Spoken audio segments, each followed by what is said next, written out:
Greetings, fellow humans. Bad Mark here with another transmission from MechTech Keyboards, and today we're taking a look at a new keyboard from a brand I really enjoy, KBDcraft. The designer who started it, his name is Boyu, and we've been chatting on and off for the last couple of years because of the community. He's participated in giveaways on our budget Keebs. And he's really created some very interesting keyboards. Not only are they, I think, not only QMK and VIA, but VIO as well, because they have the UF2 format. So when you put them into firmware flashing mode, it basically shows up like a USB. So it's basically just copying a file over. A lot less chances of things going wrong because there's a lot more checks and balances, and it's just a little bit easier of a format, I think. But beyond that, he's literally using Lego pieces that, not only can you go out and get, different colors, you can build and design your own keyboard. I know a lot of people that have created their own cases around either the original Atom, which is like a manila, the 60% with the arrows, but then he also came out with the numpad, which you could build together as one unit. And I wish I had them nearby, but all of my kids grew up with Legos, so they're the ones that they end up, as soon as I show it to them, it's like, and they start mixing and matching Lego pieces with them. But anyway, today we're taking a look at a new and interesting model from KBDcraft. It's the number 7, or the Israfel. Probably saying it wrong, but it's actually not only a split, it is a low profile.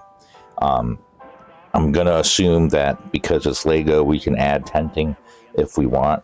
I think this is a very interesting layout, to be quite honest with you. I think this is one, I have a few 40s, and 40s days is not for a while now, but I like 40%. And I can use them like for quick little emails, especially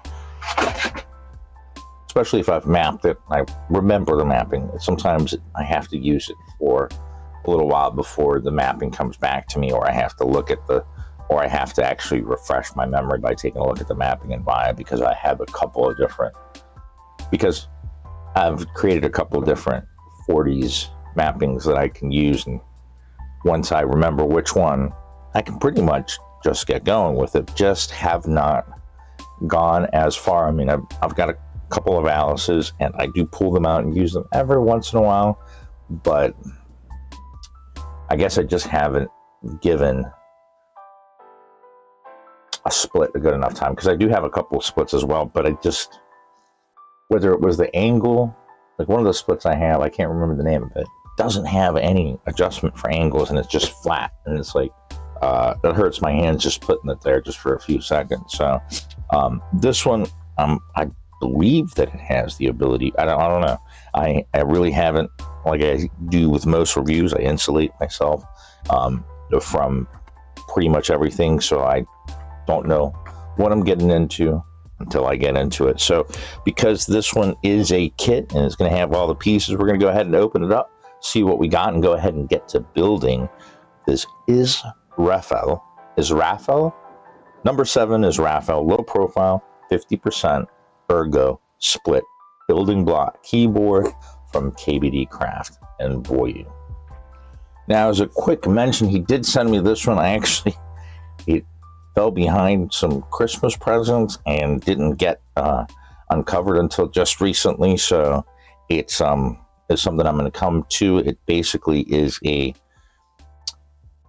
you could turn it into a couple of different things, and I have a couple of ideas. I'm probably going to be using it for video editing, but I will be coming back to this one in a little bit. This one's the Lilin, and it is basically like a split numpad, which it's cool. And like I said, I've got a few different ideas for it as well. So, and I'm going to say, I guess it has 2 PCBs. Again, I've insulated myself from it, so I don't know.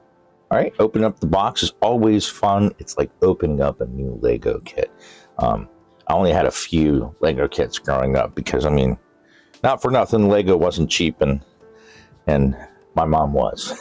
So there was only a few times I got Legos. It was usually like birthday, Christmas, and it was usually from another family member. Or sometimes I actually would get presents from friends of mine's parents, and I was like, wow. But I think they just kind of felt bad for me. But anytime that I got a Lego set, and I mean, I didn't care how mundane it was. It's a fire truck. It's the little city scene. I didn't care. It was Lego, and I was going to have hours of fun with this thing. So I liked Legos into my adult years. I remember, once I had a job and had money, I would actually go. I mean, I didn't buy them like crazy, but every once in a while I'd go and buy me just a small Lego kit, like a little car, or just a small little scene. And I'd put it together and put it somewhere in my office or in my bedroom, just like a little decoration. It was my little knickknacks, because it's like, oh, now I can afford to buy Legos now. Granted, there was some amazing ones, and I'm like, yeah, I could do that, and that would probably be fun. But I never, I wasn't going to invest into like a huge Lego kit, because I mean, they get expensive for like that. Was it 1/15th scale or 1/25th scale of the Millennium Falcon? I don't know. There's a whole bunch of Lego kits, and I guess we could probably talk about that forever. But this aren't Lego; these are building blocks. So just so that we're clear on that, allegedly, whatever. Anyway, so we always get a little character, which we will be building. I've actually already got this guy, so now I'll have twins. I think it's just random that what you get in the box. We're going to have all the different pieces of Lego for putting it together. Here we have the N2 depth charge. N2 depth charge switches. That's a very interesting name. It's a linear switch. It's POM. Has a total travel of 3.2. Not bad for a low profile. And a pre-travel of 1.3 millimeters. And an operating force of 50 grams. Good. It's not super light. Just like I like it. So we have, that might be the Chalk 2. And now I think Kailh is using Chalk 2 now. I'm trying to keep track, because for a while there was like 15 different types of low profile switches, and none worked in others. I know that that's kind of what's going on with HE switches right now, but we're not even going to go there. I think this is actually the Chalk V2 standard. I will double check that to make sure. So just so that, people, it's a hot swap. So if you want to change out the switches, you want to at least make sure that you're getting switches that are going to fit. And then we have the KBDcraft AW24 low profile, 118 keys, PPT white, and obviously double shot, but top double shot. You can tell they're PBT by the feel, and it looks like we're going to have Windows and Mac keys as well. So we get our choice, and these are some really nice low profile keycaps. I think they're going to be very nice because they are quite nicely scooped. They all seem to be about the same height per row. Guess I could take a look real quick. They're probably not going to be very thick because they are low profile, but oh, zero you out. All right. Let's see. All right, 1.2 millimeters. That's actually not bad. For low profile keycaps, 1.2 millimeters is not bad at all. Because, I mean, they're so much lower and closer to where the action is. I mean, if they get a little bit too thick, they could actually impede on how they work because they're so low to, whether it be a stabilizer on a long key or just the PCB and plate itself. It's really nice black on white, or I don't know if that's a black on white or black on cream. It's like black on white. You can see the case color has just a tinge of cream to it, which I love, because that's just, to me, that's the color the text should be. I don't know if that makes any sense. We have your standard wire switch and keycap puller. We have, oh, that's a new cable. For the last few models, I've had a red coiled cable that I use on one of my keyboards every day. Don't ask me why. It's just easy because I can see it. It stands out where it is on a black. I don't know. But this is actually a very interesting. It's got some really, really strong protection against the bends right there. That is, wow, that's like solid. And it's actually a really nice connector. It's a nice cable, actually. Overall, it's yellow. And I like those colors that just stand out. Just the, you know, most keyboards, they might have a nice cable. It's going to be white or black, usually. Or those are rare occasions where you get matching ones. But I've actually enjoyed these cables. And I think it was a friend of mine, because I had one just that I wasn't using, and he's like, oh, it's a red cable with black ends, and he's like, can I have it? And I just couldn't say no, so I let him take it, even though I wanted to use it. And here we have what's going to be the heart of this project. It's the Core 56. I think it's the 2 different PCBs. That's for the KBDcraft building block case that we have here. It has 5-point suspension. Yes, adaptive mount angle, and it is KBD General Crafts. It says we have a PCB type 4, a PCB dummy 2, an FR4 plate 4, and a FR4 plate dummy 2, as well as the gasket. All right, we'll open that once we get started and we get to that point. Here we're going to have the build instructions, which are very clear. I haven't had any problem putting them together. It's just like any other Lego kit, step by step. You put the pieces together, and it all comes to fruition.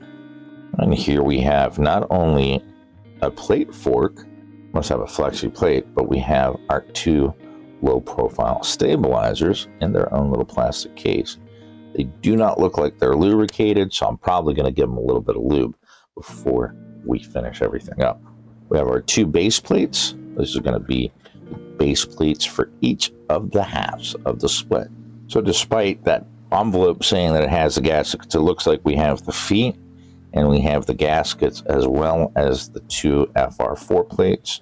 They're actually even numbered 1 and 2, so we shouldn't have any problem putting this together. It looks like we have 1 stabilized key on the left here. That'll probably be the space, and this one's probably going to be the enter. I like this layout. I really do. It's going to be an interesting build. All right, so we open up the booklet, and it shows that the first thing it wants us to do is go ahead and install the stabilizers. So I'm going to go ahead and do that. I am just going to give them a tiny little bit of grease. So I'm going to set the fork plate aside for now. You know, just to confirm there is no grease in there. But I'm just going to put the tiniest amount, a little bit on the elbow, on each of the elbows, and then a little bit in the housing if I can get to it, because these are little profiles, so they don't really go up that far. Just a dab will do. All right, that's one. Put you in your case, and let's go do the other. All right, so I got the plates. I'm going to go ahead and put number 1 in place. These are obviously different than standard stabilizers, but they clip in basically the same. Obviously, you want the cross facing up, so if 1 is the right side, then you got it. Then we got these. The same thing. You want to get the bar underneath, and then slide. There's like basically a little spot to clip into. Of course, this one doesn't want to do it as well as it did over there. Yeah, I got it right up. There we go. All right, so you clip it into place, and just like on standard stabilizers, you got a locking clip right there that you can always give it a helping hand and make sure that, because that locks them into place.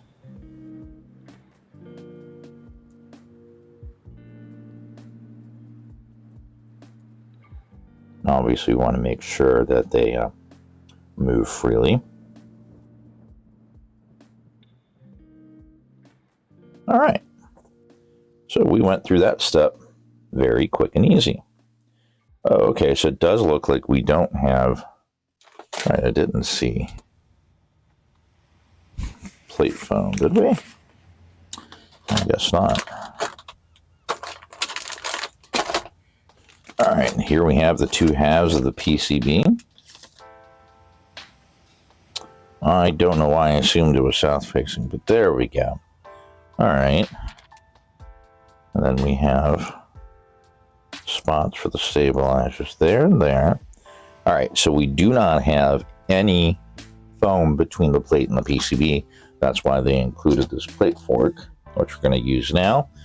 And it tells us the next step is to install the switches. So let's go ahead and charge the depth charge, or load up the depth charges. And that's what just makes me think of, you know, let's blow that torpedo out of the water with the depth charges.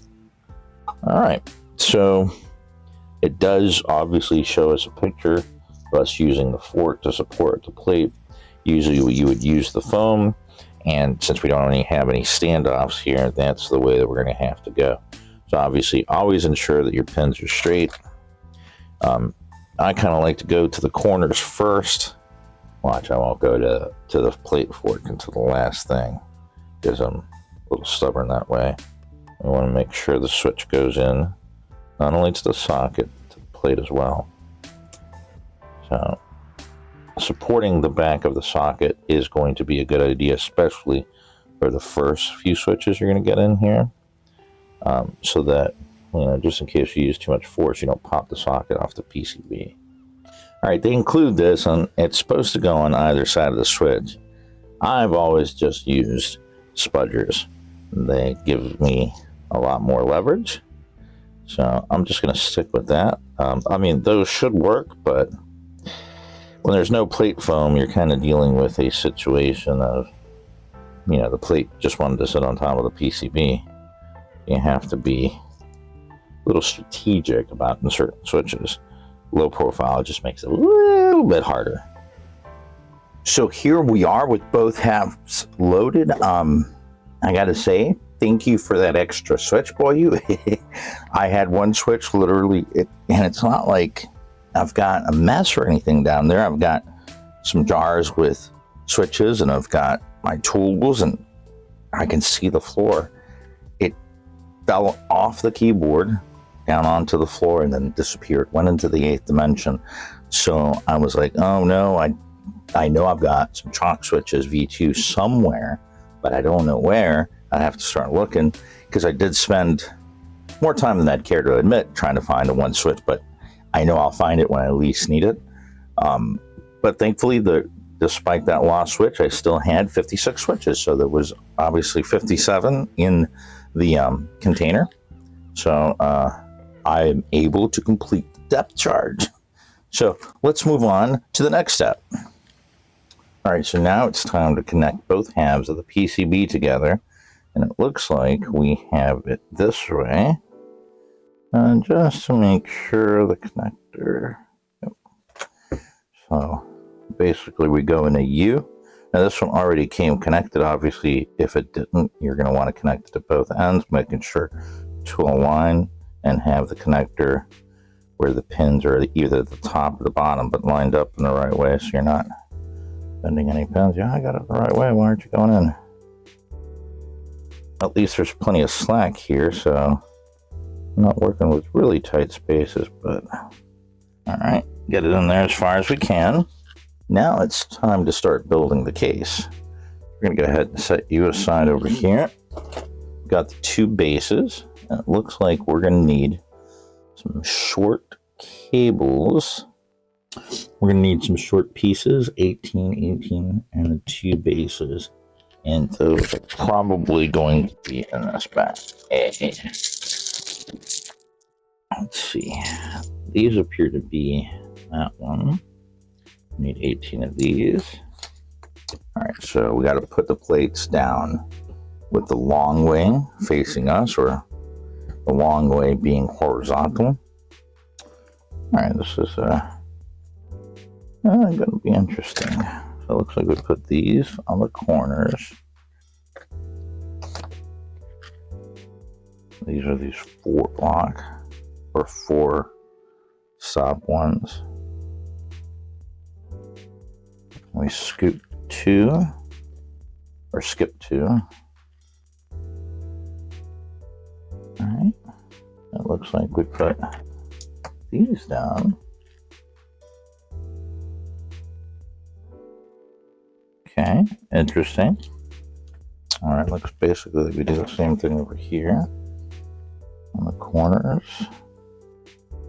All right, so now for the inside, looks like we put 3 of these together.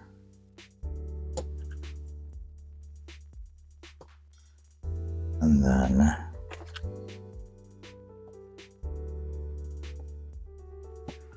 put 3 of these in here.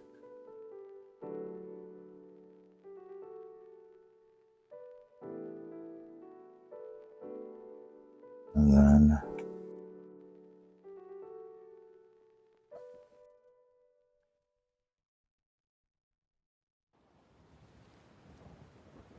here, skip 1 and then 1 in the corner. And it looks like that's repeated over here as well. So 1 there, skip 1, 1 there, and then the 3 bottom ones. Interesting. I don't quite see where this design is going, but I am interested. And these single ones where maybe the gaskets sit on. All right, so we got 4 done. Let's look on to step 5. Step 5 looks like we're going to need these long pieces. So time to open another bag.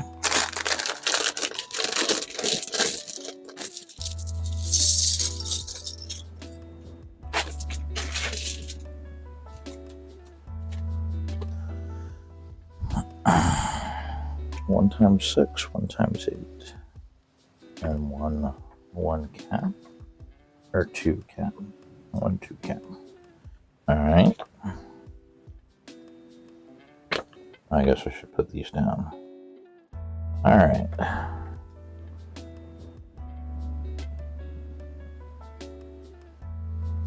On the back, 8. And 4. That's going to be the USB connector, I'm assuming. And we have 1 8-piece and 1 6-piece here.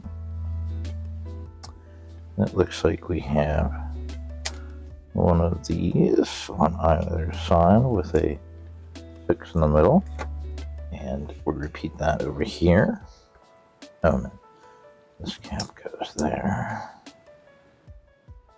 All right, goes in the middle.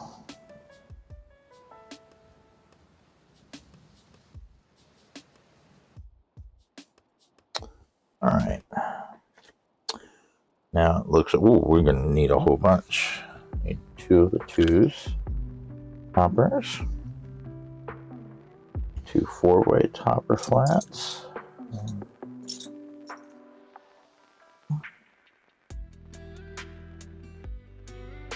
One orange thingamajigger.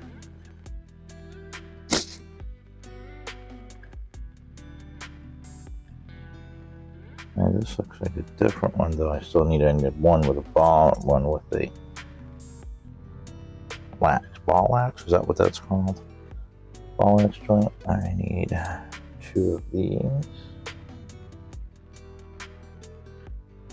I got 1.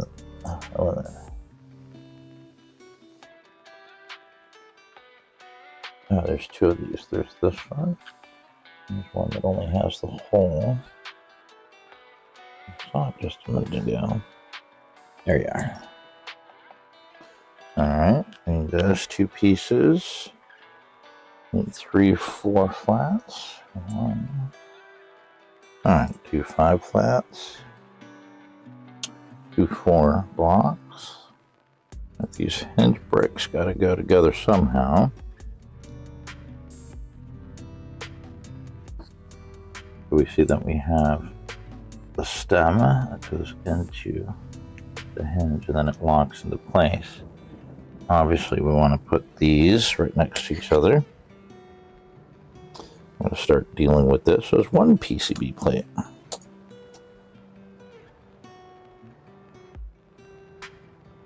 All right. We'll make it a little bit sturdier as we go. Right now, we need to just finish building this up. All right. So these are for support. Well, practically everything is going to be for support. That's how Lego works. All right. It looks like we need these long 12s appear to go here and here. Because that's where we're going to put, let's see, ball on this side.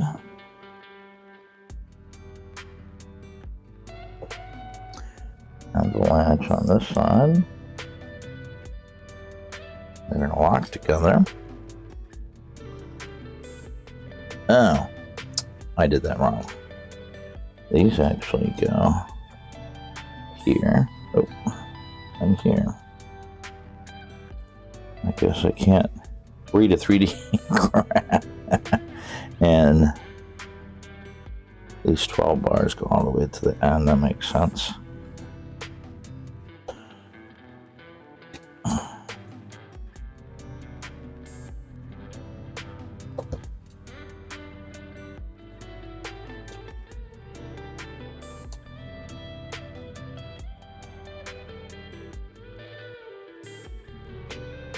Now, it appears that we put these like this. And we put these like this. We have the 6 bars. Or 6 flats, I should say. Going this way, which leaves cover of 4, that's right. And got 5 over here. There's 4 blocks right here. And over here looks like 2 times 4. Goes there. Alright. I was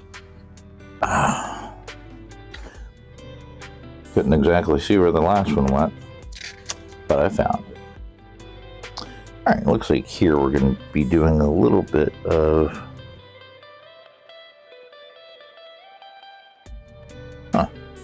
Alright. Gonna be a little bit of fishing around here. So we hold this like this. And we want to put the cable down right here in between this gap. And then we want 2 1 blocks, 2 2 blocks, 2 10 blocks. And we're going to cover that. So first we put one across like this on the outer, or the inner, I guess you'd say. Make sure these are nice and flattened out. I'm going to try to support them here. Velcro here. Everything has to line up just right. I'll do this side.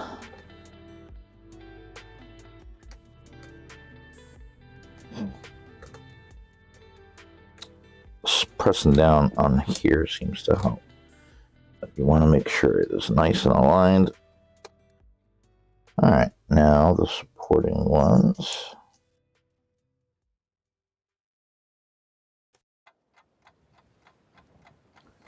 Here and here. Alright. Next, I'm going to guess it's the gaskets.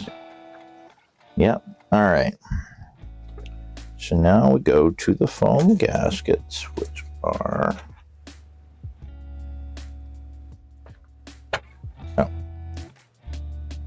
right here.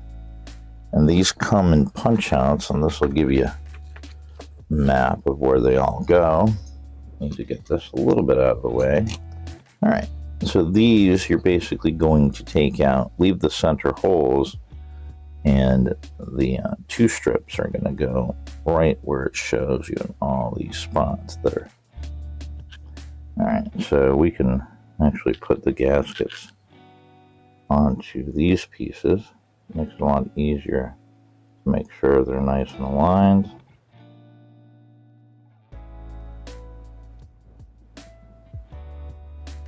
And then we can stick them in.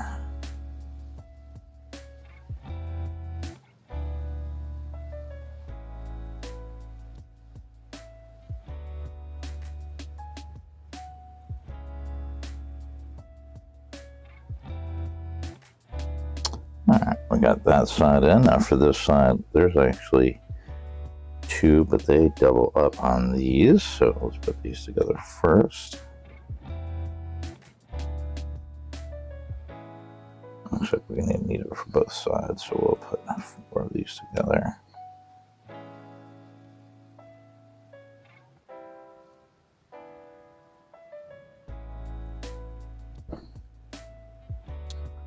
Go ahead and add gaskets to these.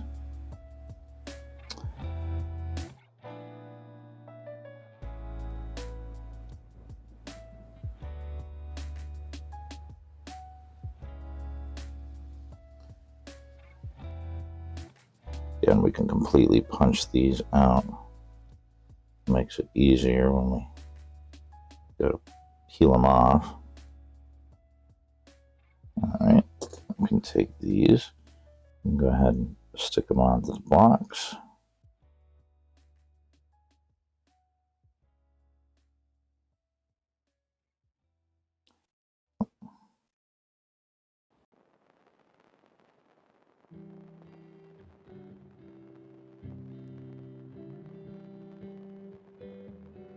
These go, because they're the double flats, these can go here over the cable. So that's one more kind of reinforcement there. And obviously all this is going to be covered up. Put these go over here.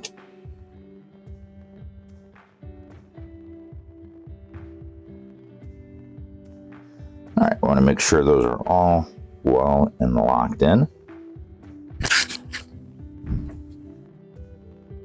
And here comes the magic moment. Go ahead and stick the PCB in.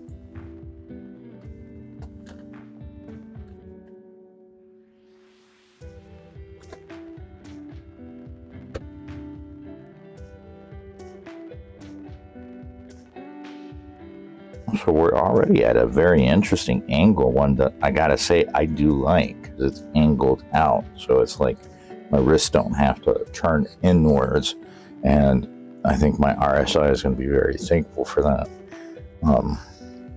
I may have found one of my new daily drivers. All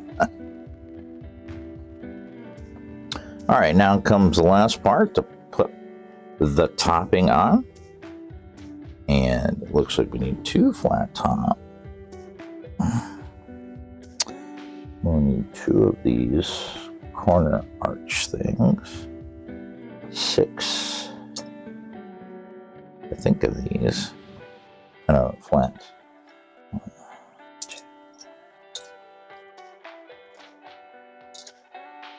1, 2. Of these we'll need 6 as well.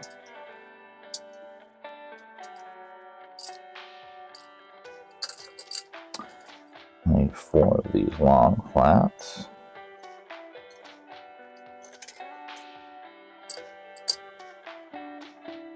And we'll need 4 of these.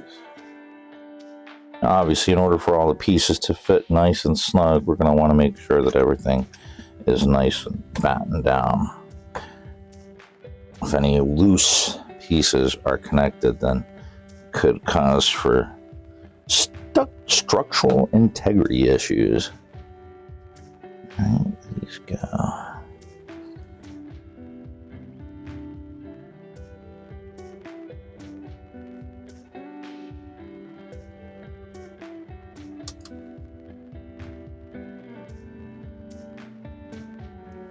I think it would be cool if these were clear pieces so we could actually see through through to the tabs that are coming off the PCB. I think that would add a cool little techno cyberpunk feature.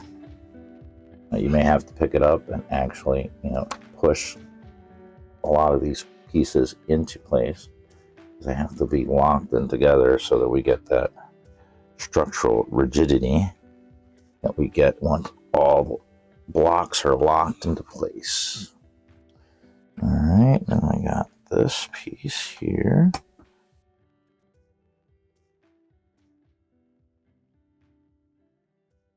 This one goes like this.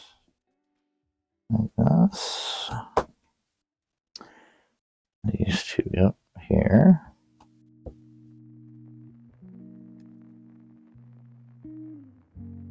More, and here we are with the kit.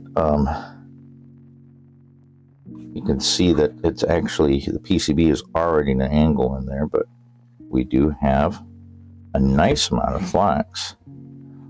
Definitely more flex than you usually would get from a low profile keyboard. But I gotta say, I do like that angle that's going down like this. Yeah, this is the bottom. Pull it apart carefully. Make sure all of these. I like how that cable is there. I gotta say, I dig the design. I really dig the design. Not to sound like a hippie with dig, but I dig it.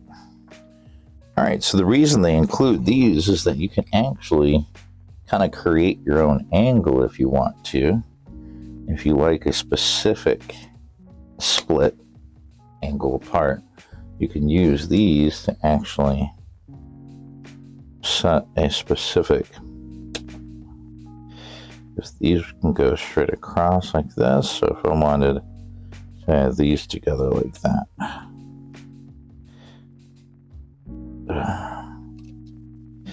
Obviously, you got to get the angles just right.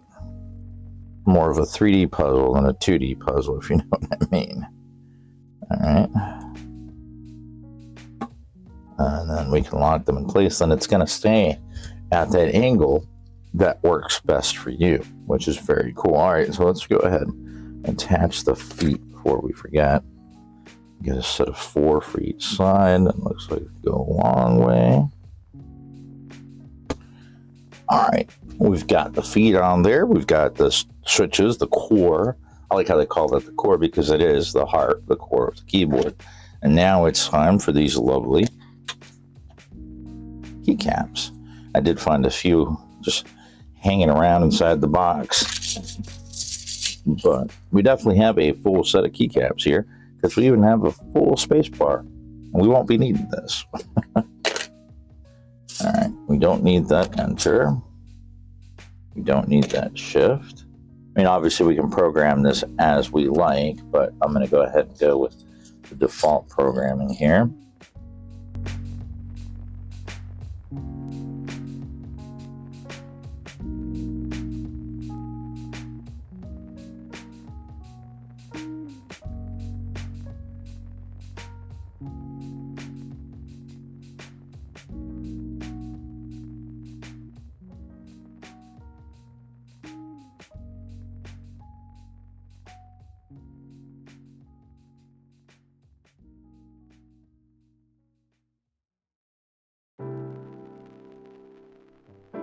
And here we are with the number 7 from KBDcraft and Israfel. I want to say Raphael. My cousin's name's Raphael, and I just keep wanting to say that. I got to say that even though it's a low profile and it's a Lego, it actually has stock.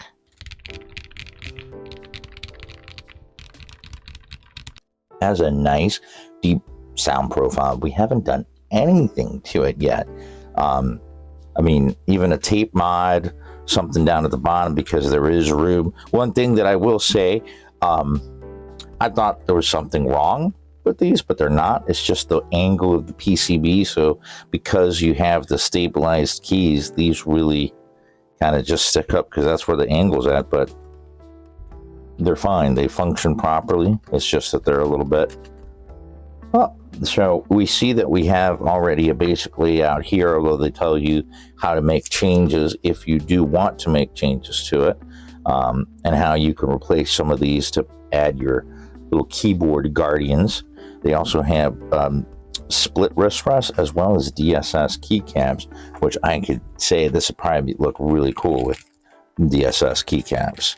The more of the chiclet, like old school Apple Magic keyboard, like from the 90s. I'm really pleased with how this turned out. Let's plug it in and see what it looks like. Instant RGB. Oh, I just noticed something. Look at that. I put that one in sideways.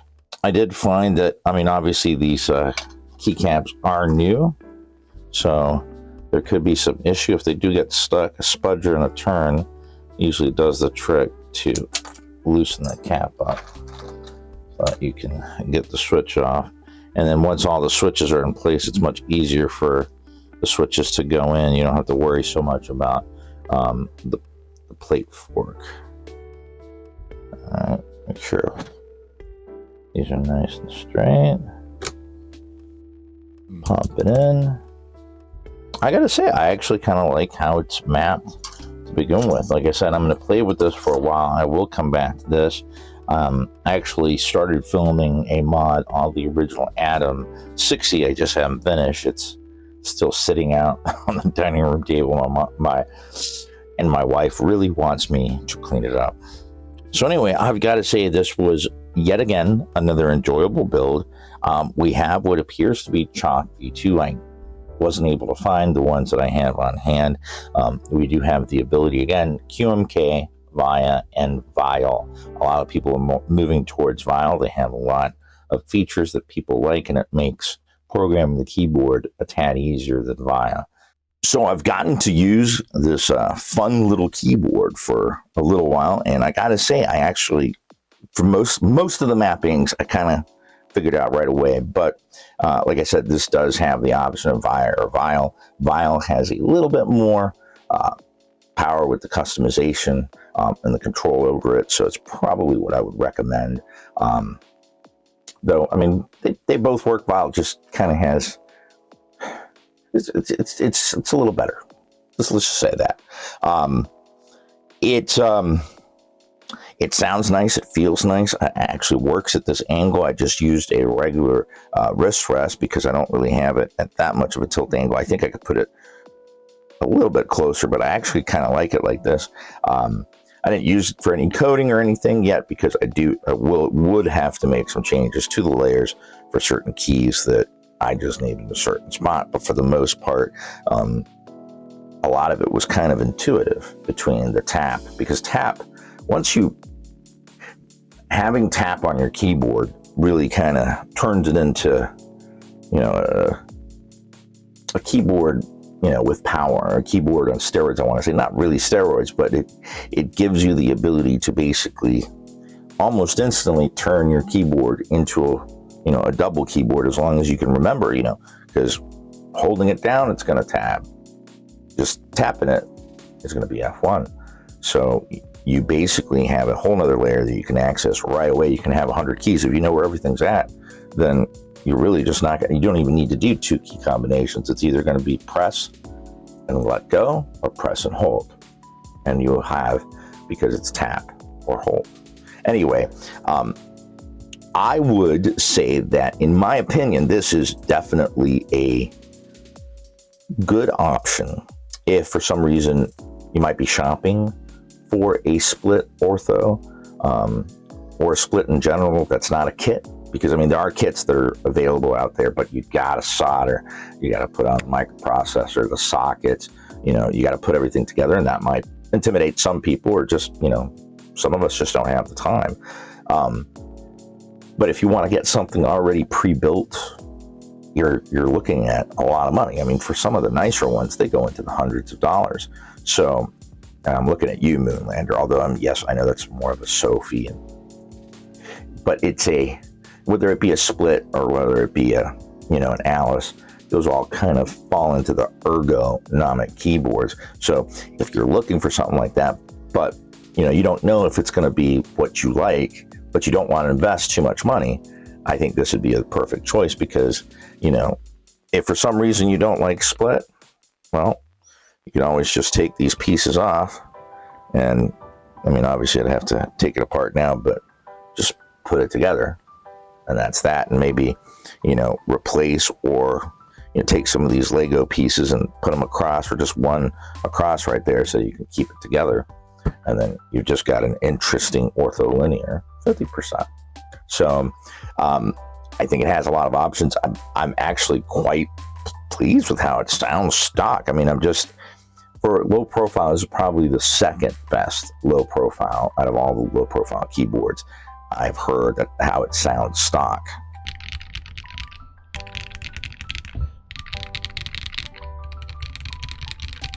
Has a nice deep tone to it. They actually have two choices. This depth charge, which is the white one, and it's linear. I did not know, but they also have a mine or a landmine. It's black and it's tactile. Love to try those out.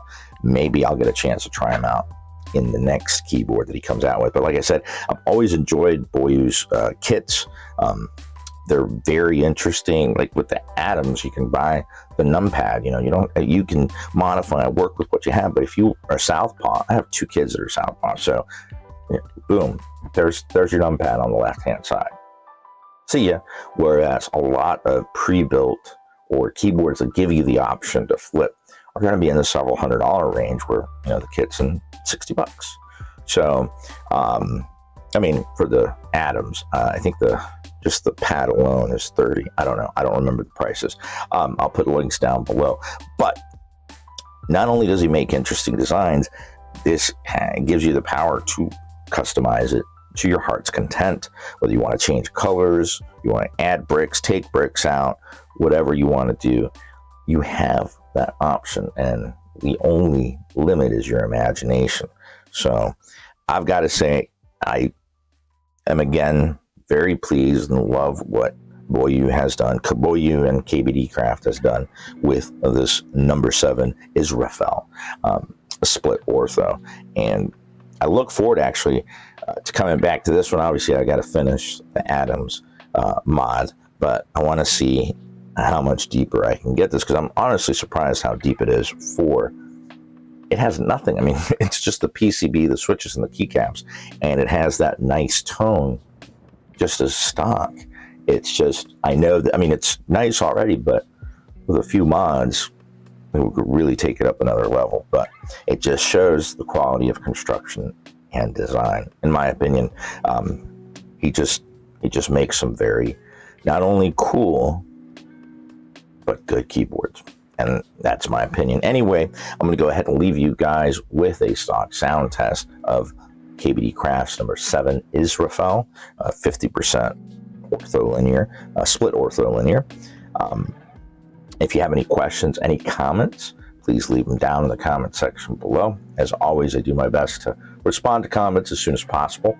Right now, I want to wish everybody out there in YouTube land a wonderful rest of your day and a great holiday season. Until the next transmission, keep calm and keyboard on.